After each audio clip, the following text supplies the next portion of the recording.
I was going to move on to mobile, and this kind of connects really with it. That we're talking about hreflang, linking between the pages on the site, making sure that you're linking back. How does that fit in when you've got mobile site as well, a separate mobile site? Yeah.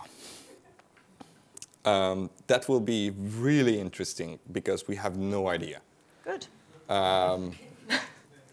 So I think John Mueller was, I think, at SMX Munich or one of the conferences.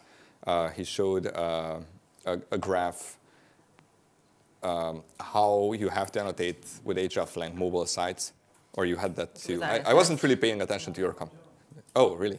Okay. And it was a nightmare.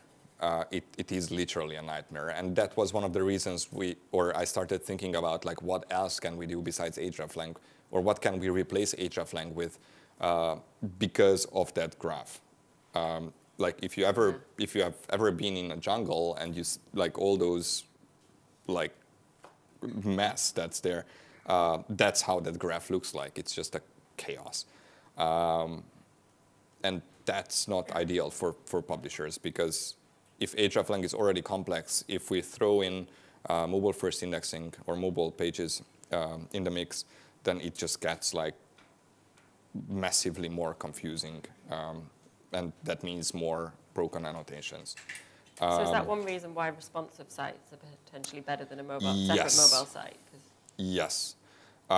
With mobile-first indexing, at least I, and maybe John as well, started to shift towards asking people to move to responsive sites versus all the other different versions. We still support all the other versions. That's not to say that, like, if you have a dynamic serving site, then that will not work in mobile-first indexing. It's more about ensuring that long-term you don't have to work more to get to a stage where your site is ready for mobile-first indexing. With dynamic serving and especially with separate mobile sites, it happens very often that, for example, the content is very different between the mobile version of the site and the desktop version. And let's not even talk about AMP. We're talking about AMP next. Oh, that's great. Yeah. Yay. With a responsive site, you don't have that, because both the mobile version and the desktop version are literally the same URL, the same page, except you style it differently with CSS or JavaScript. You might hide some content with CSS, for example, with display hidden, but we would still see that.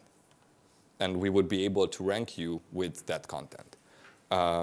Links are different on desktop and dynamic serving / mobile sites. Structure data. For whatever reason, someone decided, or most people decided, that if they have an m.dot site or a dynamic serving site for mobile, then they don't have to put structure data on those sites. But you still have to have structure data, especially in mobile-first index. Images are very different. Videos are very different on those sites. And with responsive design, you have literally the same page. So that's why we are asking people to move to responsive. But again, that's not to say that you have to drop everything and tomorrow you have to convert your m.dot site to responsive.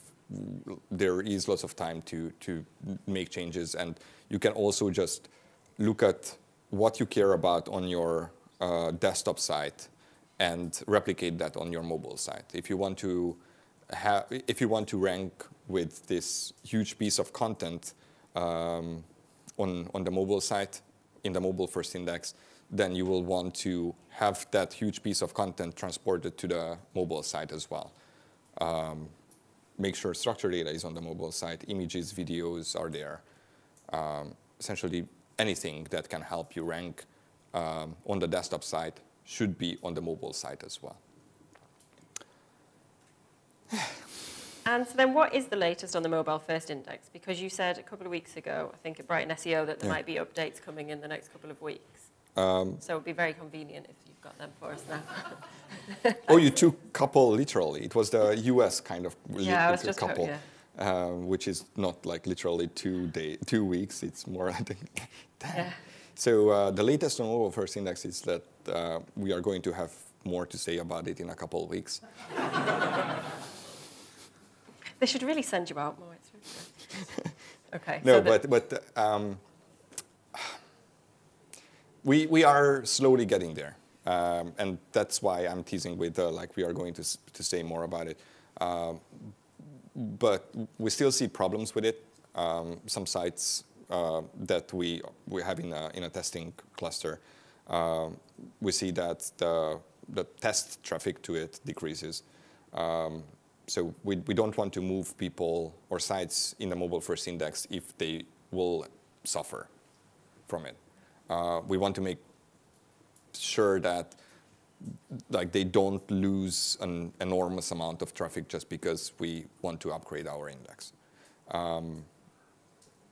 That said, there are quite a few sites in serving, both on desktop and mobile right now, that are already in the Mobilefirst index, meaning that on desktop you would see the mobile version of the URLs, just like in the past or before that you would see the desktop URL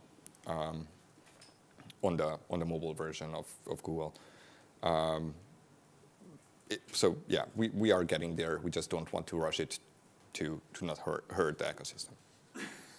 I believe that John said a while ago that, and you mentioned it as well, that you're going to be switching sites eventually kind of side by side whenever clusters are ready or sites are ready. You're going to be giving any indication for sites that have been switched? Is there any plans for that, or you just kind of switch when you feel like it? And switch to Mobilefirst? Yeah, Mobilefirst, yeah, and then we kind of have to figure out ourselves, or how's the plan on that? Ideally, you wouldn't notice it.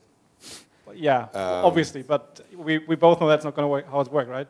So far, it looks good. Like those who actually were switched, they haven't noticed it, and there's at least one big site there, or they weren't complaining so far. I don't think that you would get a notification, or we are thinking about like giving a way to identify whether we are or your site is already in the Mobilefirst index. What we are thinking about, and I already said this, is that perhaps there should be a tool where you can test your site or your URL whether it's ready for the Mobilefirst index. We are using very basic things to check whether something is ready for the Mobilefirst index, and I said most of them already, which is the content parity, metadata, media, structure data, and two more things that I don't want to say. Because you can't influence it.